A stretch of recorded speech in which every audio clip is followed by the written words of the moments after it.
Hey, you have a few more seconds till puzzle 1, okay? You only need to know the first line. Go speed read.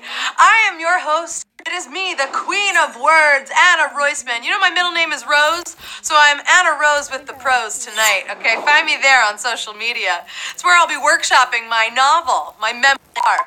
Tonight, I will show you 12 puzzles. When you make it to the end of the book, you will win some of the prize, which is $1,000. Also, you start tonight's game with 5 strikes on top of the strikes you already have from leveling up on HQ Season 4. It's time to spin that wheel of letters. Spin it. Once upon a time, a girl was sitting in her backyard and wishing she had a book to read. Then out of nowhere, this bookmobile shows up on her street. It had all the books to choose from. Books on wheels. That's a thing. This story could be your memoir or my new fictional novel, but God bless the inspiration of the bookmobile. Books on wheels. I love it. It's like combining all my worlds. It's time for chapter 1. The faster you solve, the more points you can earn. This is the moment all of your summer reading lists pay off. A different one. Here we go. Your first hint is Learn My Name from Moby Dick. You'll see we're going to give you the book title as well as the hint. Type in the letters M, I, and L. Ooh, I'm giving you letters. I'm giving you book titles because I want you to begin this journey the right way by winning. This first line sets the tone of the book, as it is the narrator themselves introducing himself. Learn my name, and the answer is call me Ishmael. Call me Ishmael. Ishmael. Well, it's the only time he refers to himself as Ishmael, right at the very start of the book. But he is the narrator for Moby Dick, serves as the narrator. 100,800 are moving on. And if you're not into literature, maybe you're into theater, because tomorrow night we are going to Broadway. It's Broadway night.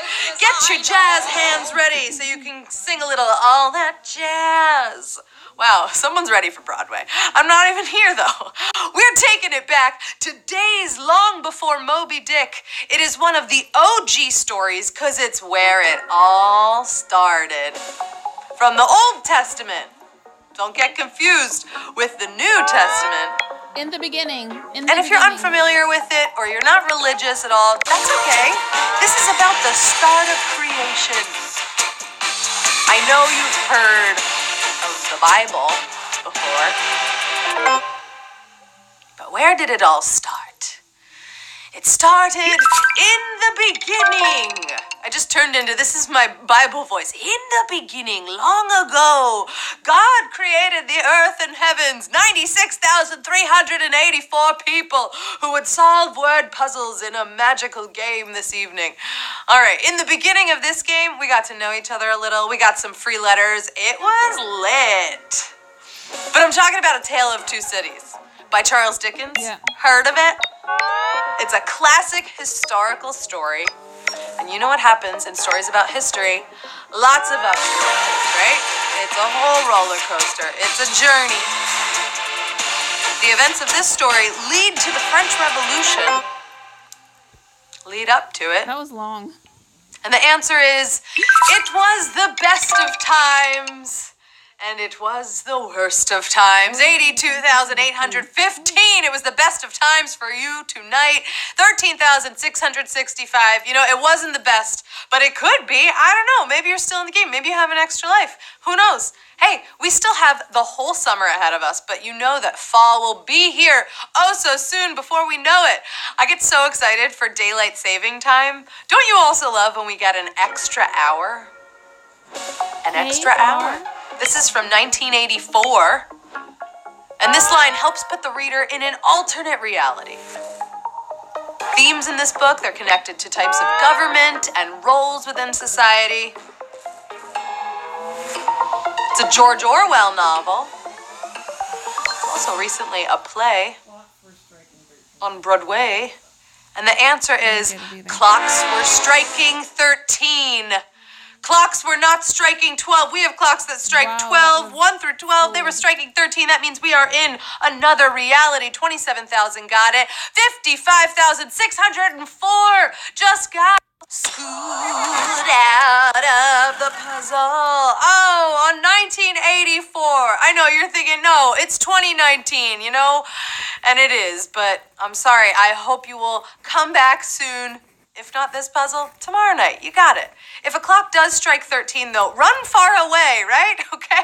That's strange. I'm kidding. Don't run, but you probably don't fully remember because it was late and bleak. It was late and bleak from The Raven, which happens to be a narrative poem, a very highly stylized narrative poem.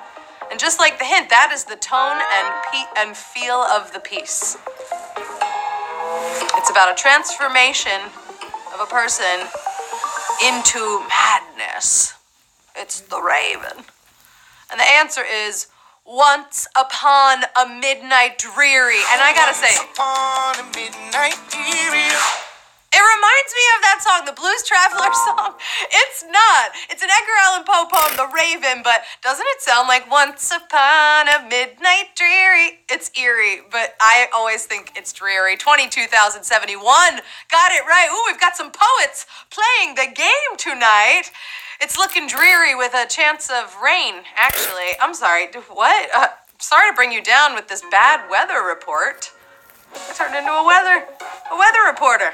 Where are my Dr. Seuss fans at? Because this one comes from the OG Cat in the Hat, this bad weather report. This whole story is actually about what to do when there's bad weather. It's imaginative, but it does come from a very honest and bored place. And the first line of the Cat in the Hat is, "The sun did not shine. It was too wet to play, so we sat in the house all that cold, cold day." The sun did not shine, but 20,000 people, it's shining bright for you right now. 2,692 eliminated. We just had 20,000 even who know their Dr. Seuss. And thanks to all of your strength and your word-solving fame, the skies have cleaned because you've reached halfway. Ooh, I'm Dr. Seuss too. I'm basically becoming a poet tonight. Soon you'll be a literary words champ. Okay, it's basically grad school here in the HQ universe. But take it with a grain of salt, because that's mostly a true story. Mostly. This first line comes from Slaughterhouse-Five, also known as The Children's Crusade. In this anti-war novel, Kurt Vonnegut explores the experience of an American soldier during World War II. Mostly a true story. And the first line is, all this happened more or less. We're going with more or less. We don't know if it's all true. And so it goes. 13,880 solved the puzzle. 6,324 eliminated. And that's why we don't know if it's all true. If we don't know if it's true or not, because it is written in a non-linear way. So the events happen out of order. Are they real? Are they not real? If you're still in this game, you're on fire, right? You're on fire. You can probably figure out this pyromaniac's declaration. We're talking about Fahrenheit 451, the dystopian novel by Ray Bradbury. The book starts out from the perspective of a fireman. Did you know that paper catches fire at 451 degrees Fahrenheit, of course? If I said Celsius, that would not be right. And the answer is, it was a pleasure to burn. Ooh, sounds like a real pyro is saying that. It was a pleasure to burn. 12,764 solved the puzzle. 1,904 eliminated. And that fireman, the firemen actually burn the books in this novel. Can you believe that? They burn the books, are banned, and they burn the books. Oh, this is very hard to digest as a person who represents words. If you see a burning building, try to run away from it, okay? But if it's where you're supposed to be, well, this just sounds like a pedestrian's dilemma. We're talking about the poem, The Road Not Taken. It's The Road Not Taken. Remember, some of these puzzles are just literary treasures. This poem has a central theme about what happens when there are multiple paths. which way to go. And I mean that both literally and figuratively. And the answer is 2 roads diverged in a yellow wood. 11,215. You picked the right road. You went down the right road. 1,807. You took a different way, and I commend you for almost going down the road that the people who got it right went down. But you'll get it. You'll get it. I know one road that we all have to take tonight, right? And that is that we will all age eventually, except this one person who I'm jealous of because they're an aging anomaly. Can you believe that? I'm talking about an imaginative character who can fly and has lots of friends. Peter Pan, right? Peter Pan has been recreated in a number of movies and shows, and he makes Neverland look like heaven. And the story begins with a very specific characteristic of Peter Pan. And that is, all children except one grow up. Right? I won't grow up, said Peter Pan. All children will, except for Peter Pan. 7,578 solved the puzzle. 3,938 eliminated on a Peter Pan puzzle. You know who I love? One of my favorite characters? I love Tinkerbell. I just know that in another lifetime, we were close. I like to imagine that we clicked immediately. We did. We were girls. But we've moved on from Peter Pan. We're talking about Catch-22. If you aren't as familiar with the satirical novel, also about World War II, maybe you're watching the show right now on Hulu. George Clooney, huh? I know one thing. A lot of people say this when they're talking about George Clooney. A lot of people are big fans. They might even say it was love at first sight. Right? People love George Clooney. It's also the first line of Catch-22. It was love at first sight. 8,515 found love in puzzle 11. It was love at first sight. I felt this from the moment we started the game tonight. It was knowledge at first sight. And it really shows now because you just made it to the final puzzle, the climax of our story. This was a tough game tonight. We started with over 130,000 smart, book smart stars. And here we are closing down the night. I'm going to make a summer reading list for us. I just need you to give me your order. Give me your order. I want to include all of your favorite books on it.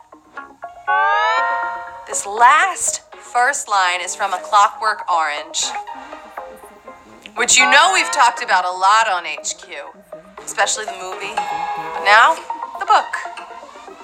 Give me your order. And the final answer of tonight's game is, what's it going to be then, eh? The A, I really wanted to give it an accent. What's it going to be then, eh? You know what it's going to be? I'm going to tell you, it's going to be 7,922 Smarty Pants who just won HQ Words First Lines of Literature. This is the first time we've done this game.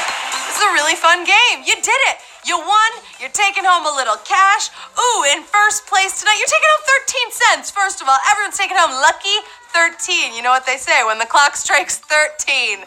Okay, Chad 1M, what up, man? Coming in home in first place tonight. Coming in first. Walter Humet in second place tonight. And the Trivio. That's like Rufio, right? From Hook. Come on, we talked about Peter Pan. My brain is on Hook tonight.